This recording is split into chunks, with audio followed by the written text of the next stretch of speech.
Oh, the Mad Season intro, man. Oh, it's just, you can just, it just hits. It just hits. It just hits. Guys, Classic Plus might already be hiding in plain sight. I had 150 to 2, 3, 4, 500 of you guys tell me to react to this one. So here we are reacting to it. Mad Season. Wow, upload. I love you. I know Mad Season's super addicted to RuneScape right now, which I can't even blame him. Like, RuneScape is a good game. They make a lot of great decisions. So, like, I can't even blame them. But I for one, do miss the Mad Season WoW videos. This is the first one in a while. So, Mad Season, what do you got for us? Is Classic Plus hiding in plain sight? Let's see.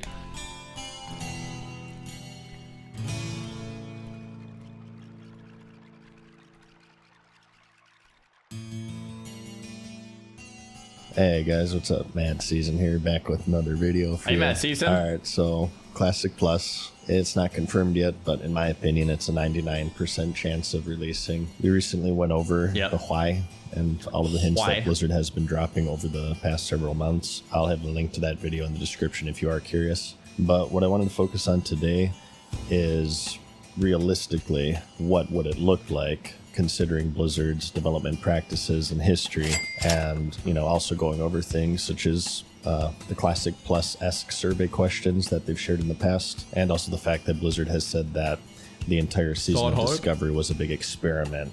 But an experiment for what, you may be asking? Well, let's get into it.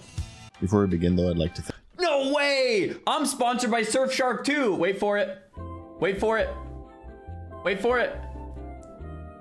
Okay, this logo should change to Surfshark in a second here. thank the sponsor of this video, Surfshark's VPN. Surfshark is a VPN that encrypts your internet activity to keep snoopers and trackers from seeing what you're doing. It's quite easy to use. You just open it, pick a server, hit connect, and you're protected. They have over 4,500 servers in over 100 locations, and just one account works on unlimited devices, so you can cover your PC, phone, laptop, and basically your whole household. I mainly use them on streaming websites. Oftentimes they'll have content blocks based on your geographical location, and they have a much larger library than what's visible to you. So you just find out what regions get what content, pick the appropriate server, and maximize your value. So it kind of pays for itself in a way. They also have the clean web feature, which has this built-in ad blocker and tracker filtering. Just, remember to disable it for my videos. But this is quite nice for those who want a less intrusive experience. Oh, I actually didn't know they have that. And also faster load times and lower data usage. And another useful tool, especially since it's the rise of AI here, is that they have an email scam checker that uses AI to detect patterns and threats common to many online scams. Oh, I didn't know they had that either. You've surely seen make it to your inbox. So it's not only useful, but it also has some important safety features as well. And if you're unsatisfied with it, they also offer a 30-day money-back guarantee. So secure your privacy with Surfshark and enter the coupon code MAD for an extra 4 months at surfshark.com/MAD. You can find a link for this in the comment and description. So there are two very big pieces of information that we're going to be going over in this. Okay, so Surfshark, that's solid. Getting back to the video though, we are just having a discussion if Classic Plus has to be monetized, how you would do that.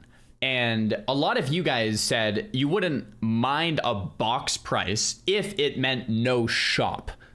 And I agree with you, right? There's a tier list of things. It's like, if we could pay a certain amount up front to make sure that there's never a shop in the game, that's a great trade-off, and I agree with that. My copium take is that there's neither. It's that it's just like Season of Discovery, where you pay your monthly sub, and Blizzard's hope is that since you have a WoW sub, you'll go play retail when there's a new expansion, and buy the new retail expansion. It's a loss leader. It's like Costco with rotisserie chickens in the back, where they're not making a bunch of money on the chickens, but it's getting people in the door to buy all the other stuff that they have margin on. I hope that Classic Plus is Costco's rotisserie chickens. I hope it's to get the masses through the door and getting a WoW sub, so that Blizzard could then market their other stuff for people to maybe try retail, maybe get the retail expansion and a couple mounts and this and that. But the masses move to it. Another example, RuneScape. RuneScape uses this same model with RuneScape 3 and OSRS, to my knowledge, where old school has way more players, but RuneScape 3 is their cash cow.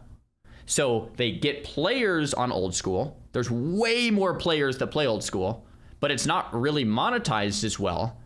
But players that play old school might then funnel into RS3, play RS3, which is monetized much better, and Jagex makes more of their money in RS3 per subscriber than they do on old school. I hope Classic Plus is the same way.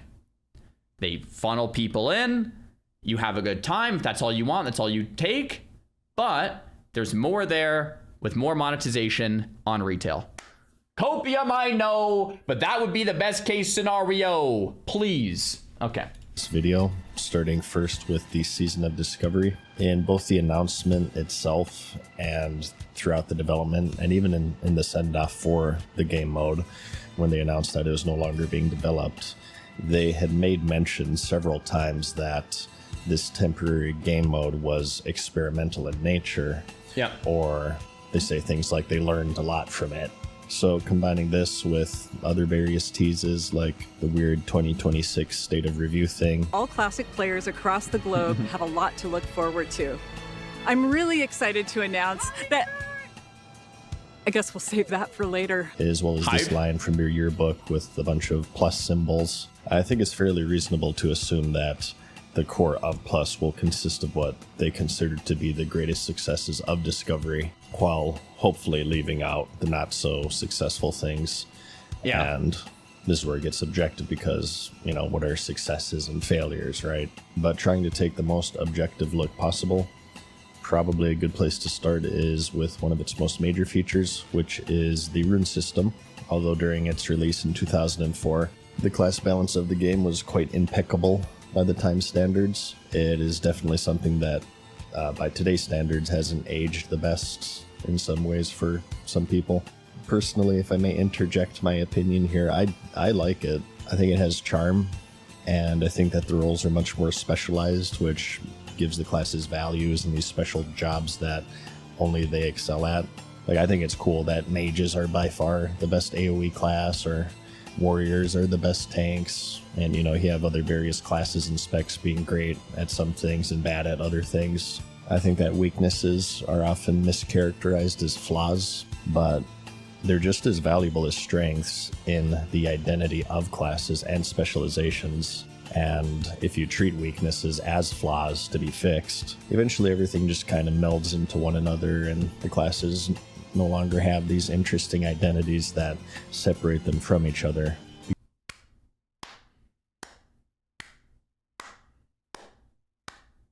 Should I just go back and play that last minute again? Did you guys all get that? Like, come on. Mad Season's spitting right now, man. Absolutely. You can't have every class at the same level on everything, or else every class is like, has no weaknesses, and they all just feel the same, and it's homogenized, and it's just like, what are we doing? You have to be okay with your class having weaknesses, okay? You like, because that means it's another class's strength, and that's what makes the whole world feel good and go around, because each class brings something unique to the table. It has to be that way. And if you don't like your class, then re-roll to one that you do. But this whole whining on the forums to buff your class so that it performs as good as all the other classes just makes the game feel bad. Well said, brother. Because eventually everybody's mobile, everybody's good at... Well, guys, that's why I play mage. That's not the point. Just play a mage if you want to. At AoE, single target tanking, and the balance becomes better, but it also becomes as boring as my voice.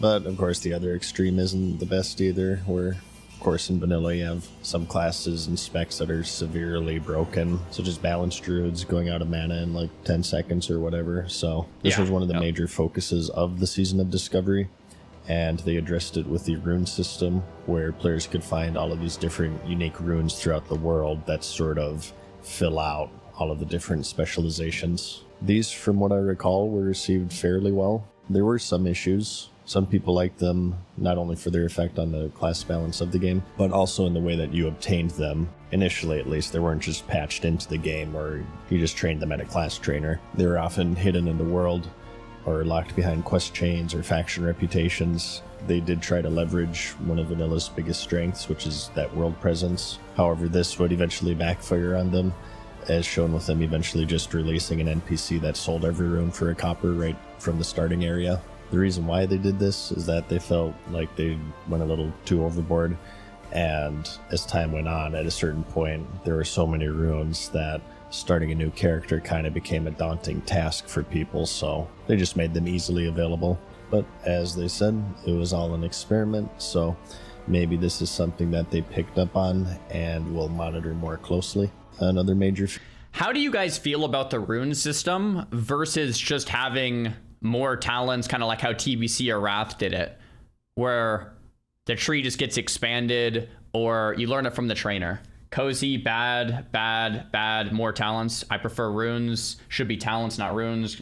More talents. So when I played SOD 2 years ago when it launched, one of my criticisms was, why did they do the rune system? Why not just make it like TBC or Wrath, where you just had another talent and learned it from this trainer? You could even put it behind a quest if you wanted, like what's the Infernal quest line? Like summon Infernal quest line for Warlock, for example. Like that's cool. Or like Zerker questline for Warrior, right? Like that's cool. Or like the Redemption questline for Paladin, like that's cool. Like do stuff like that instead of the rune system. So I think I still feel that way. Having said that, one of the cool things about the rune system is how easily you can swap roles on the fly just by switching gear or switching the rune. Like, oh, we need a healer, let me switch to my healing runes. Done. Or we need like, oh, I'm dueling someone and like I want to like leave combat, swap my boots to change my play style. Like stuff like that is like crazy. Like the potential is crazy with gear swapping and rune swapping, either mid combat or even just mid dungeon. Like that, the utility of it's actually kind of nice. But in terms of just the accessibility and like it doesn't feel very intuitive to have a bunch of these runes versus just, oh, I'm going to do a quest, go to the talent trainer and just play WoW how I always have. So I think overall, I still don't like it. But there are things that I think are nice about it. But like overall, I think I'd rather just have bigger talent trees, you know? Feature of Discovery, I'd say, is world presence. This is kind of tied into the runes as mentioned, but there was some additional content added to the world in the form of secrets, new quests and areas and whatnot. Not really much else to say about that though. I think it's kind of an expected standard request on most people's lists. I guess one thing to say is that it would be important, I think, to not get tunnel visioned on new content solely at the max level, but Discovery had new content from beginning to end, and that was largely due to the phase level caps that it was structured around. As I remember, people generally liked the idea of this, and most issues that they had with it came down to specific execution for each phase. This, as they stated themselves, was inspired by the progressive testing of the Classic 2019 beta, when the phases were split up in different level caps. It introduced some interesting new metas that weren't really explored as much since, you know, the game is hyper-analyzed, but of course primarily at level 60. So by having progressive level caps, they aim to add an additional layer of a fresh and unique feeling, which I do think that they largely achieved, with a lot of the criticisms of this dynamic being tied more towards the level upgrades associated with them rather than the level caps themselves. I like in retro, so like during like, so phase 1 came out with SOD, and it was this really hype moment of like, oh wow, we're capped at 25. Now there's going to be a whole level 25 meta that's like never been discovered. Like, what can you do at level 25? And we did stuff like tried to raid Isle of the Dread, or some of these like islands. What's the island with the Naga and the little gnome dude at the end? Can't even remember. I think we failed killing him at 25, but it was like, what can you do? And like we explored the world at level 25, and it was this really cool, unique perspective. And then level 40 came around, and like that was okay too. By the time 50 came around, I think we were over it and just wanted to be max level. Phase 3 also sucked for other reasons, like the spammable quests. And it seems like a lot of the phases were a little bit too long as well. Like It's like, all right, I'm ready for the next one now, but like they didn't have the content ready yet, so we're just kind of like sitting there doing nothing for like weeks on end. But I think I brought a lot of good with it. So here's my question. For Classic Plus, should they do something similar or no? I mean, my it's no, right? Like you just play the game. Like as fun as it was, you just don't do that again. No. Yeah, no. Yeah, I mean, as fun as the level cap thing was for SOD, I don't see it being a good idea to ever do that again. As far as I remember, Gnomrigan and more so Sunken Temple in particular were kind of received poorly, with Sunken Temple in particular being kind of a moment where a large percentage of the player base did see a drop off. And getting into the end game here, you may remember that they did dip into old abandoned content from the original run. Specifically, they did the Cares and Crypts being turned into a dungeon. So good. They did the Scarlet Crusade raid, as well as a quest line for the legendary Ashbringer, to name just a few examples. But these are extremely common requests within the community, so there's no real insightful information to glean from this. It's just kind of an automatic thing, but still worth mentioning, I thought. So the Season of Discovery holds some information, and if you did play it, chances are that the skeleton of Classic Plus will be fairly similar to it. Yeah, the fact that they kept saying over and over again that it's an experiment, we're testing stuff, we learned so much from X, Y, and Z for the future, I think is very indicative in the role that it will play for Classic Plus. The biggest sentence to me in this blue post, I think Mad Season skipped over in his last video too. I don't know if it's intentional or not, but this to me is the biggest sentence. This is the one that I've highlighted on my channel a lot. That future for Season of Discovery is somewhat bittersweet, as we've made, wait, should I say the future? Anyway, as we've made the decision to slow down on Season of Discovery and begin work on our next major project in the original WoW design space. Blue post saying we're beginning work on our next major project. This was a year ago. This is when I said, oh, Classic Plus is confirmed, and everyone's like, that's some copium, Czar. Where you guys at now, huh? Like, so to me, this is the big sentence that just pretty much is, it's not even like, just confirmed, they just said it. Like, anyone can read it. It's right there. Guys, it's right there.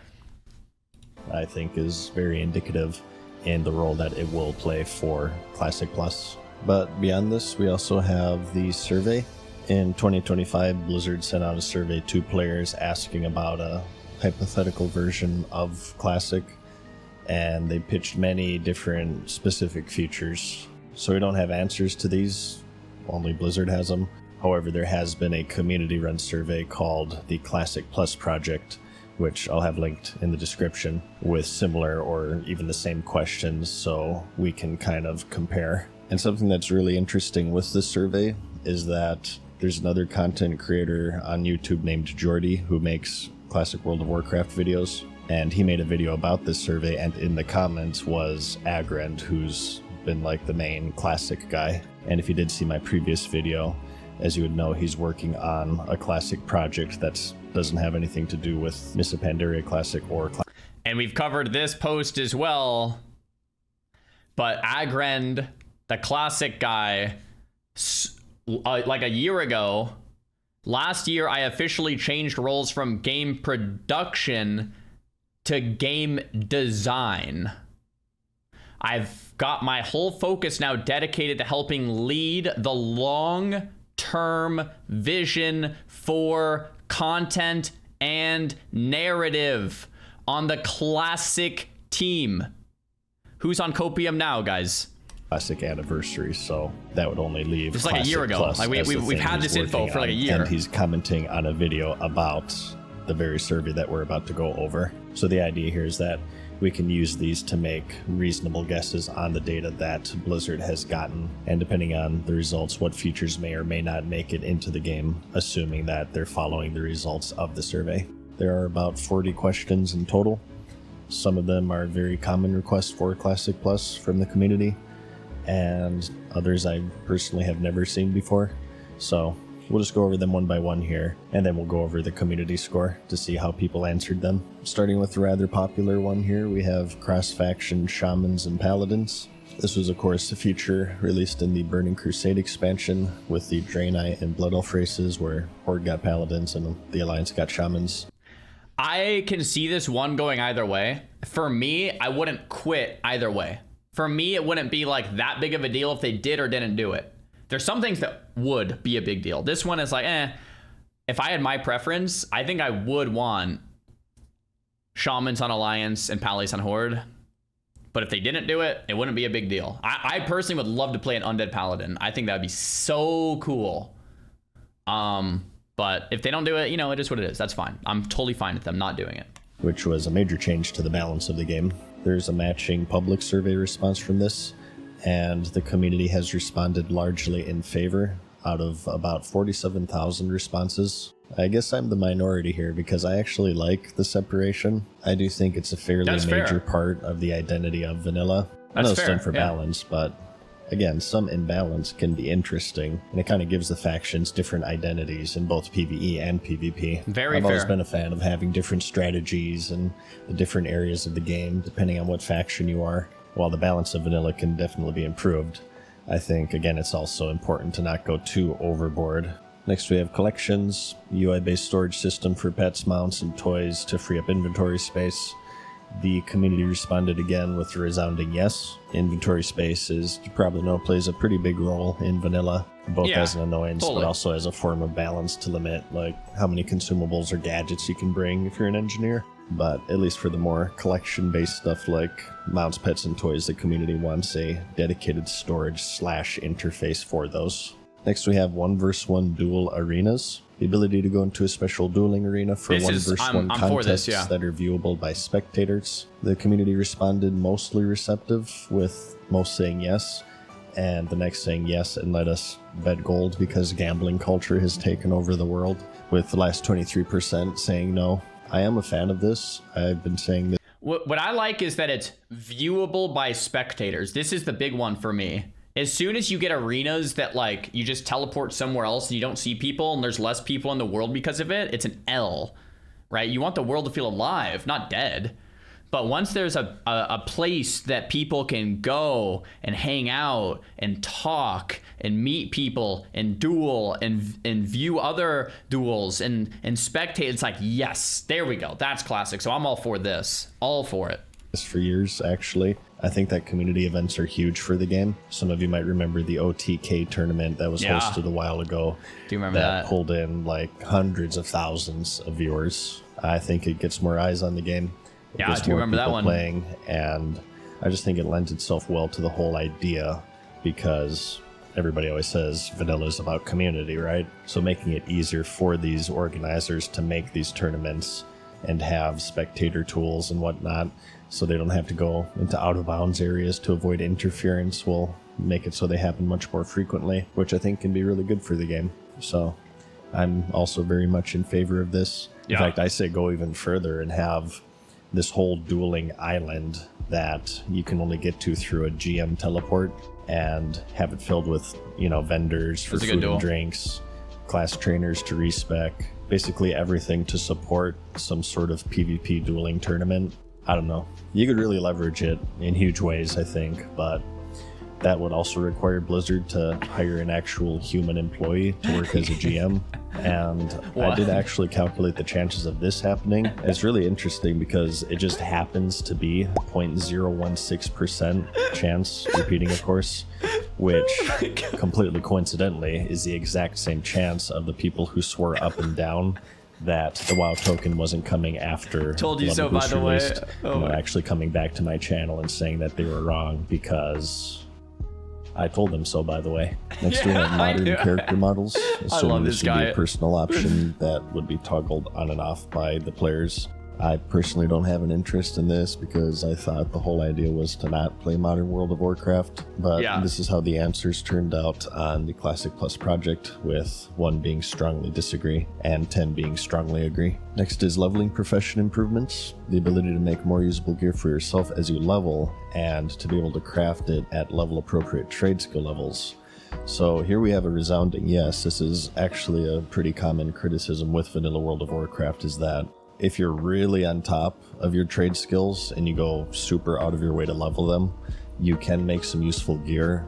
However, usually for the average player, by the time you get to the trade skill level to make something, you've already gotten something better from a quest or a dungeon or whatever. So, assuming that this feedback matches what Blizzard has, and Blizzard listens to the feedback, there's a very high chance that this would see a change. New class abilities and spells, brand new class abilities or spells unique to this version of Classic.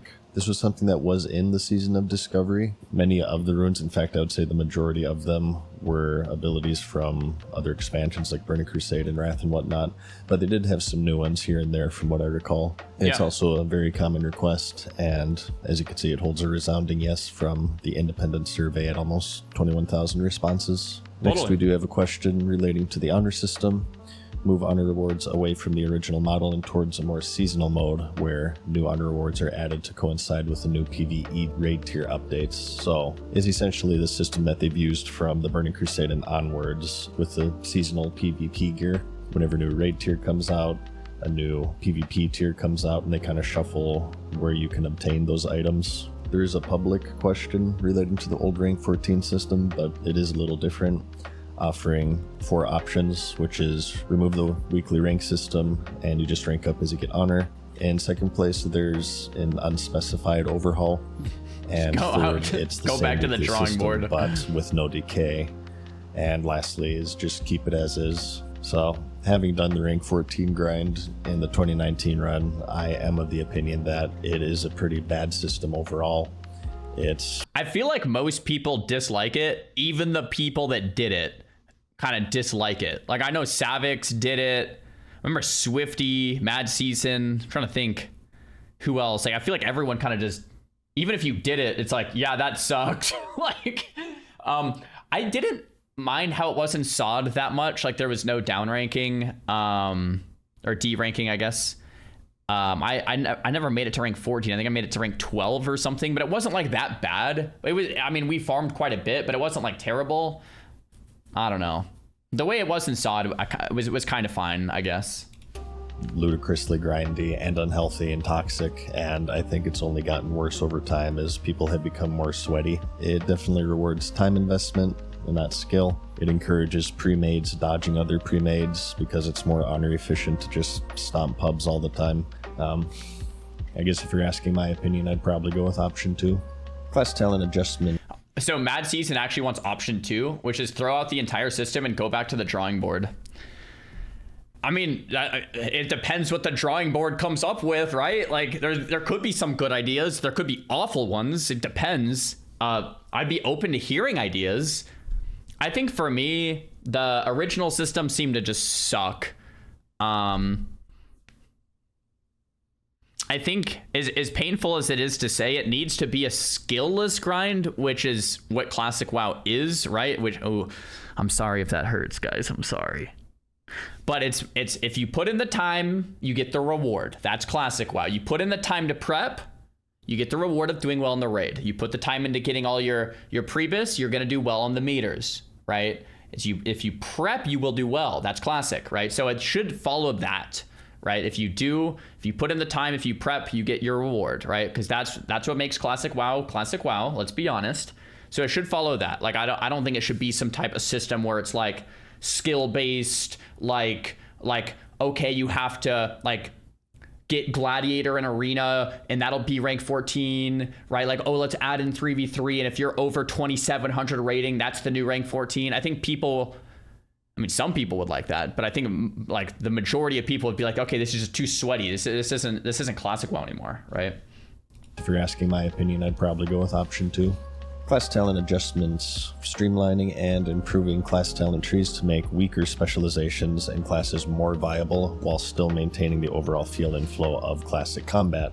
The closest survey response is in the form of house. Okay, so yeah, Rets, Balance, Prots, Arcane Mages, Enhance, Survival Hunters, Shadow Priest, Ferals. Like, a lot of these need some big reworks, but yeah, like a lot of these are completely chill, you know? I wonder why 17% of people said Arms Warrior need... I mean, I guess 17 is pretty low, because Arms Warrior... Oh, I guess I'm thinking Fury. Yeah, 10% want a Fury Warrior revamp. Okay, that makes sense. Combat Rogue's good. Holy's good. Resto's good. Frost Mage. I'm surprised that low of people wanted a Frost revamp. I mean, I guess a revamp is a strong word, like a major revamp, because Frost plays well. It's just in PvE, it's one button. Like in PvE, you should have at least something to do. Severely, each spec needs a major revamp, with Retribution Paladin leading the charge here. And generally, as you would imagine, it's the weaker specs on top. So just something I think that's kind of just baked into class changes as a whole, and kind of a boring entry because, again, it's pretty much 100% chance that they're going to be doing class balance changes. But totally, for the sake of thoroughness, I just wanted to mention it. Next, we have playable High Elves for both the Horde and Alliance. So kind of a Pandaren type of dynamic here where I guess you would probably do a short quest line and at the end you choose a faction or something. And the closest thing on the survey is this chart for the most popular new race requests with... Like I said, guys, I like elves. My YouTube editor put out a YouTube short that is titled I Like Elves,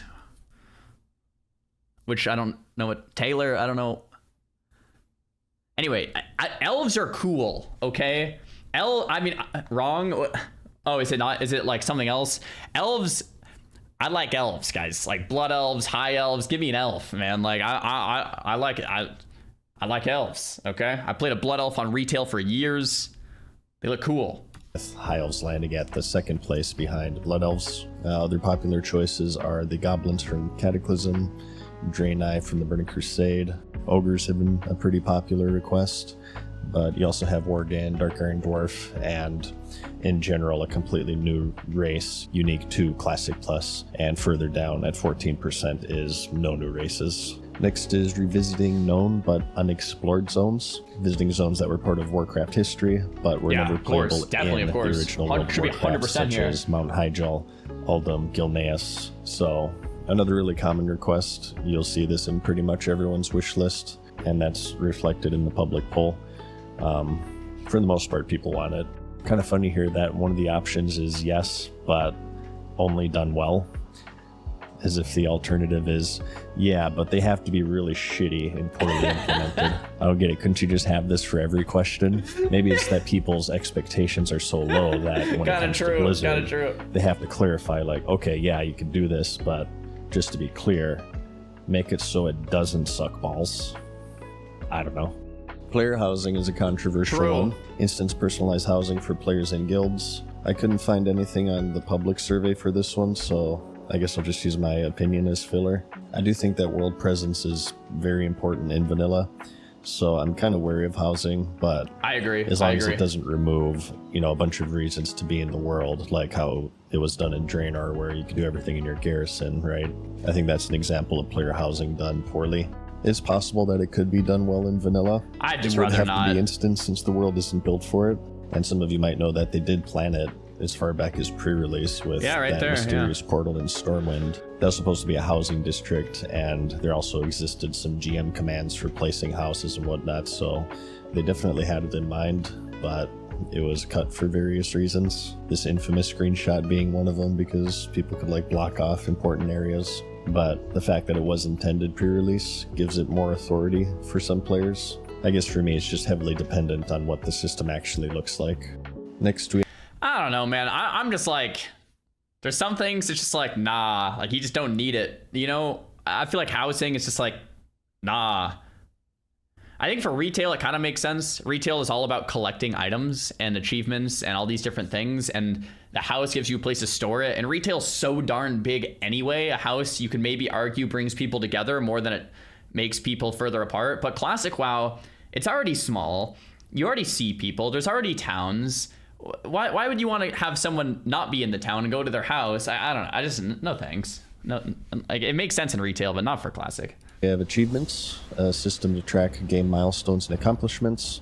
Another controversial one here. Some people believe achievements were kind of the rise of the game being hyper objective oriented, and every action needing to have some sort of tangible reward to bombard dopamine receptors, while the other side just kind of likes it as another form of progression to work towards. The poll did have this question, and the community responded fairly split, but leaning in favor. Cross-roam play, the ability to group with... I think he had the wrong screenshot here. Should reputations... Oh, I was curious on this one. Should Classic Plus have achievements? I don't know. For achievements, I can totally see how it makes it too sweaty, right? Like, when you play like Minecraft, for example, there's still an advancement tab. And I guess there are still some achievements in Minecraft, but they're very few. But when you play Minecraft, it's just so sandboxy, right? Like, you make your own fun. You have to think about what you want to do, and anything is technically the right thing to do because you're doing it. And like, when I think of Classic WoW, like, I like the idea of like, you could do anything you want. And I think achievements can maybe hinder that a little. I think if they're very generalized, it might not be a big deal. But once it becomes Link AOTC, you know, Link Gladiator, and it's like, it just becomes, it's like, okay, you know. Leaning in favor. Cross-realm play, the ability to group with friends from other realms for dungeons, battlegrounds, and other instanced activities. It doesn't explicitly state grading here. I feel like if that was the intention, it would list it. But regardless, it's another controversial one, and it's something that eventually came to retail in a few different forms. First was the cross-realm zoning in Pandaria, as the population started to thin out in order to keep the world alive. And then this sort of evolved further and further to linked realms.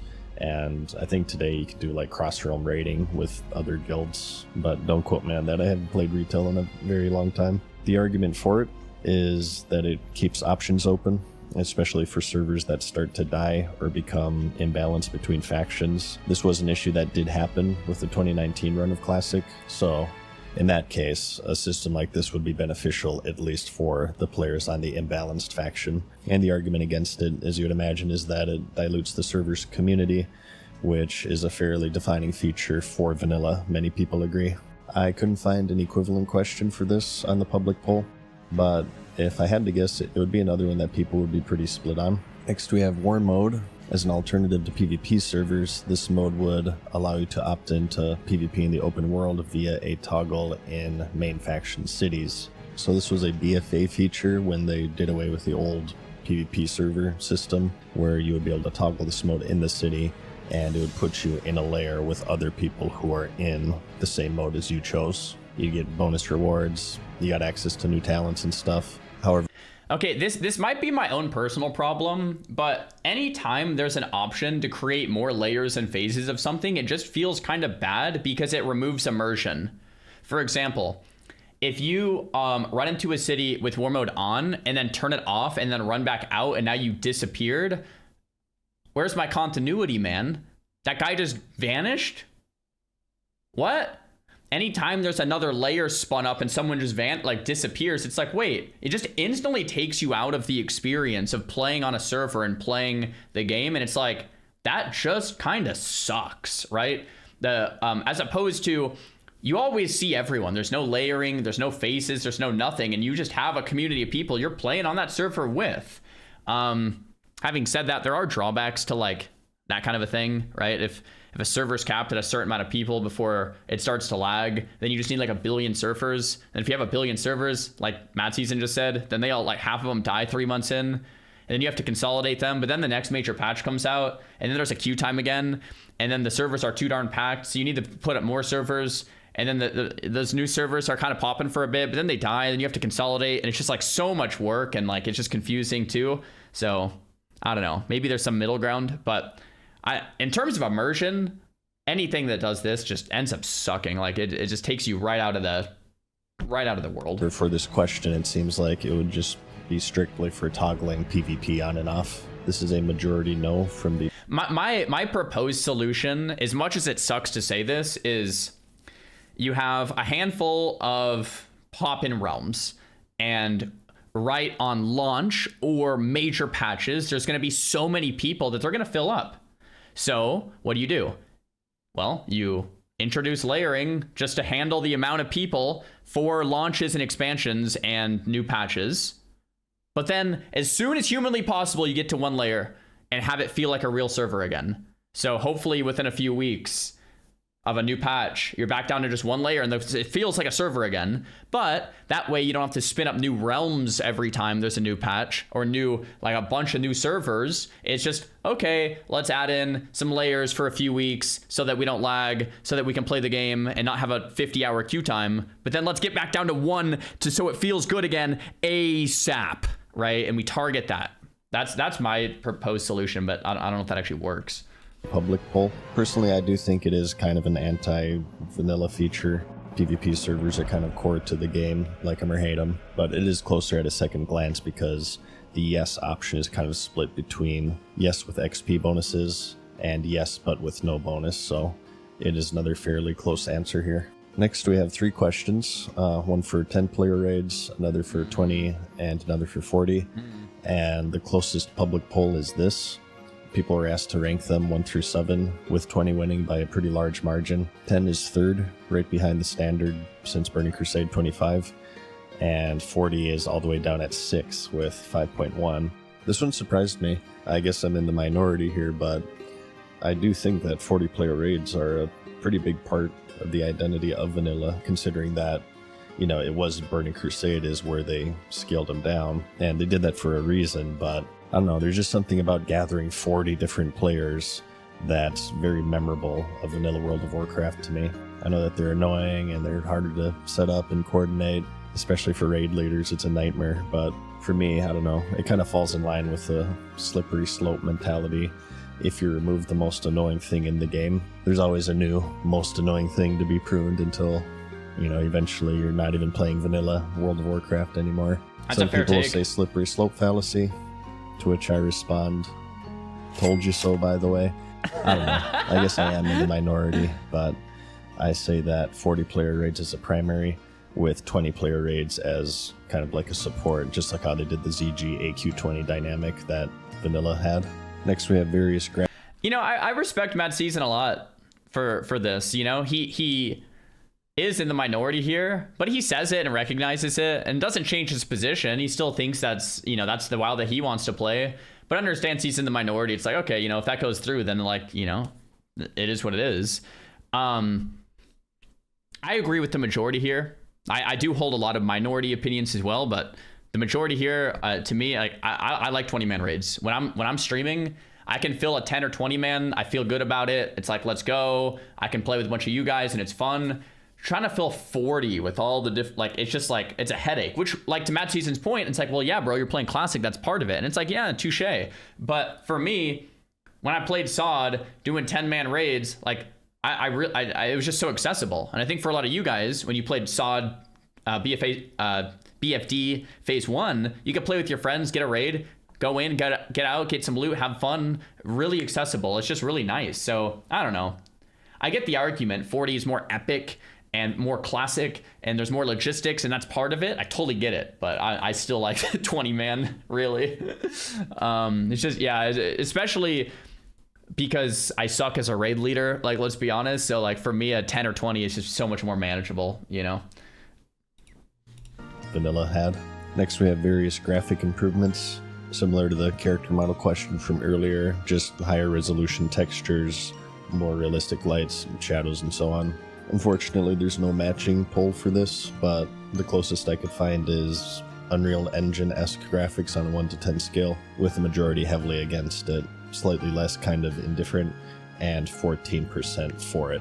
New trade skills, another pretty common request. Usually you'll see this in the form of the long-lost survival skill, where you would make campfires and torches to light up dark areas of the game. This one was actually implemented by the Turtle WoW private server, you know, the one that Blizzard shut down because it was too good.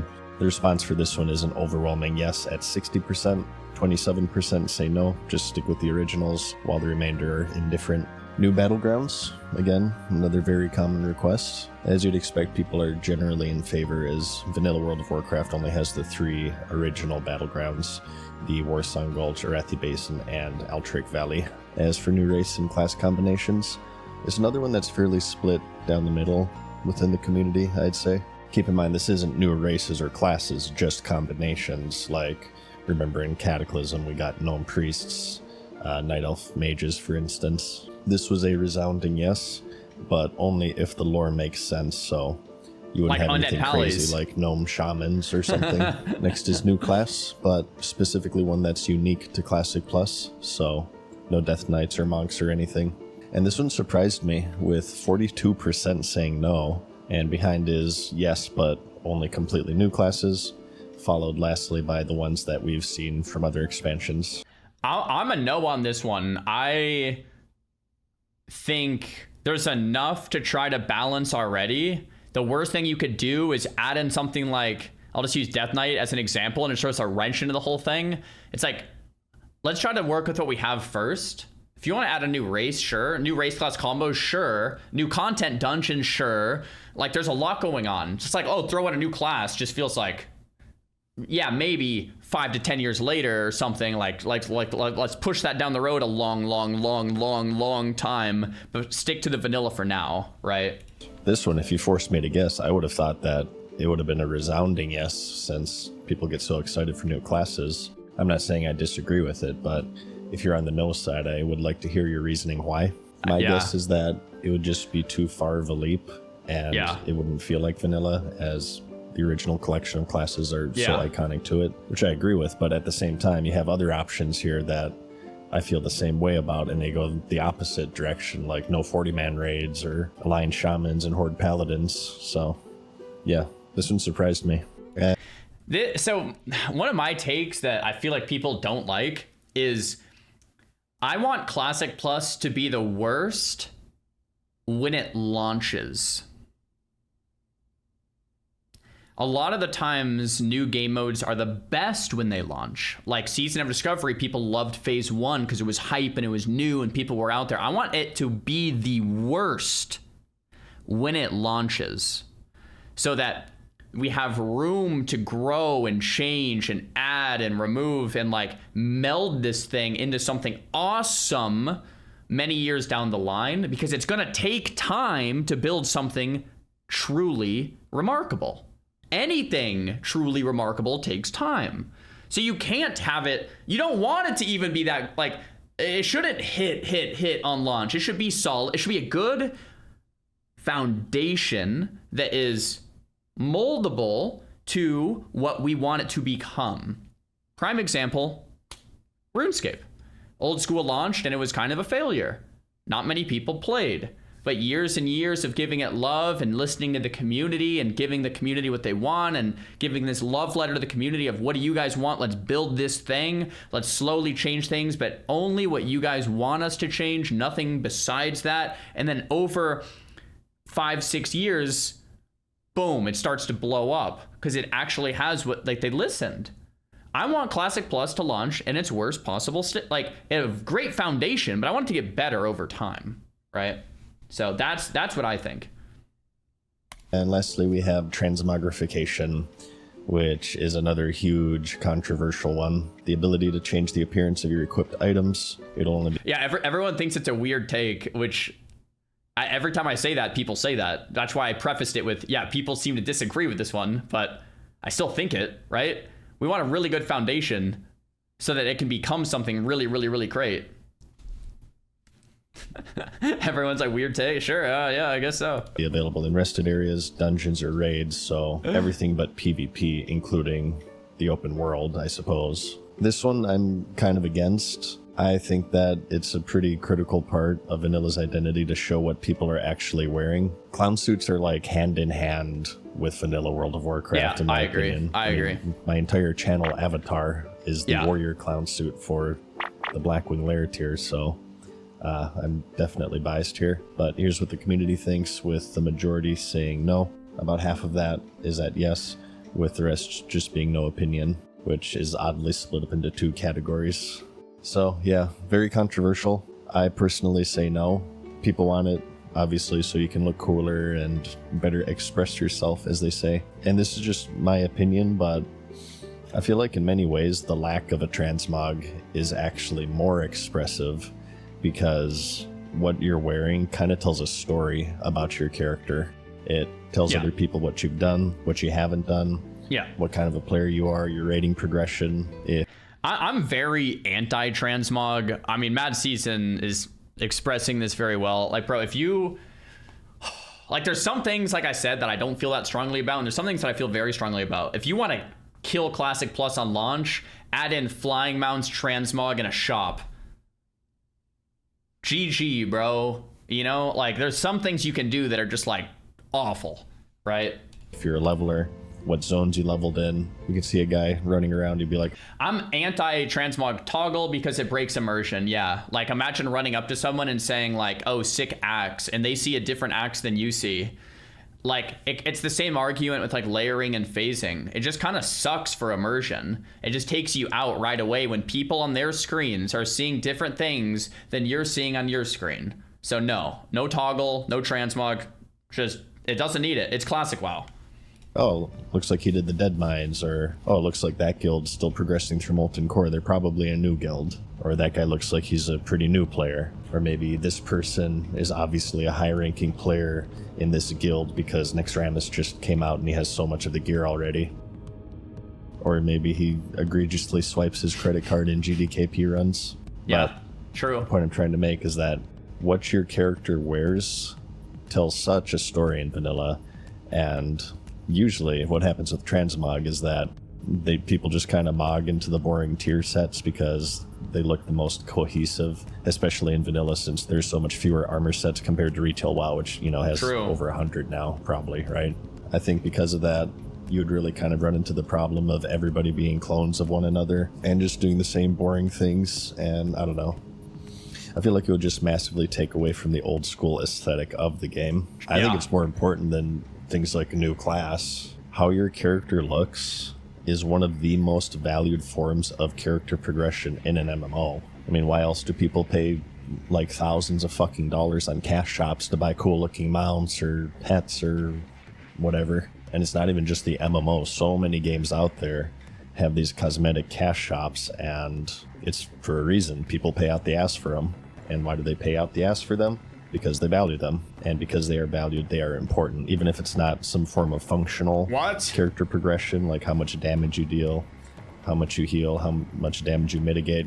I will say this. For competitive PvP games, having your game free to play is important because critical mass is important. The more people that play your game means the more competitive it can be. If there's a smaller pool of people, it's just going to be the same people queuing into each other. Like, you need critical mass in a PvP game. So having free to play to obtain that is very important, but you still need to monetize. So free to play plus skins makes sense for League, for Counter-Strike, Fortnite, these kind of games. Like, yeah, it makes sense. Even New World went that way. Actually, no, New World, there was a box price, no sub with skins. There's different models. For Classic Plus, I'm hoping it's just like, if it's a box price in the monthly, I'm fine with that. If it's just monthly, I'm really fine with that. But if there's a shop and monthly and a box, like, yeah. Is evidence with how much money people spend on them. They're valued super high within gaming at large, MMOs especially, since it's a multiplayer game, and you know, you have this added element of you're not the only one looking at your armor set, right? A lot of the times you want to show off cool armor sets or other cosmetics to other people. So yeah, anything aesthetic wise or looks, I think you have to be very careful, especially if you're doing a Classic Plus and you kind of want to maintain the original feel of the game. I think it's something that can get out of control really quickly. I could probably make a whole video about this, as you can tell, but I'm kind of getting off topic here. But that was most of the survey and the closest matching public surveys from the Classic Plus project. There are many more questions on the site that I'll leave you to check out and answer for yourselves if you want.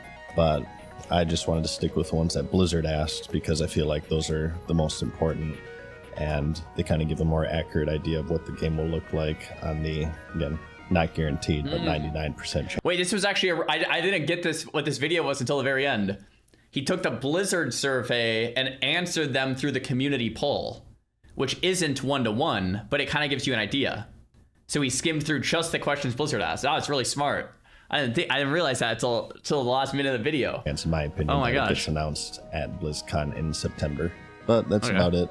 Out of all of the information that's publicly available, between the features of Season of Discovery, which was a testing ground, and the official survey, this is the closest idea of what this theoretical Classic Plus could be. I'm an idiot. I do have some more videos planned in the future, These days I'm doing a lot of OSRS as well, but I do like to check in from time to time into World of Warcraft, and I'll try to be relatively active with things related to Classic Plus specifically, if and when new information drops. But other than that, thank you for watching.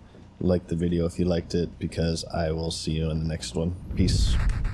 Mad Season with another banger. I share a lot of the same opinions as Mad Season on this stuff, and I share a lot of the same opinions as Guzu and Savix and myself. Mad Season, like, I feel like there's like, it's like, yes, like, not everything, right? I have differences of opinions here and there, but like, by and large, I think Mad Season and I, very same wavelength, Guzu and I, right? Like, it's like, yep, yes, yes, yes. Impressive circle jerk. Wait, is it a circle jerk if you agree with someone's viewpoint? I'm just saying, there's some people I completely disagree with. Like Peekaboo, a guy's clueless, right? Completely has no idea what's going on. But someone like Mad Season, like, yeah,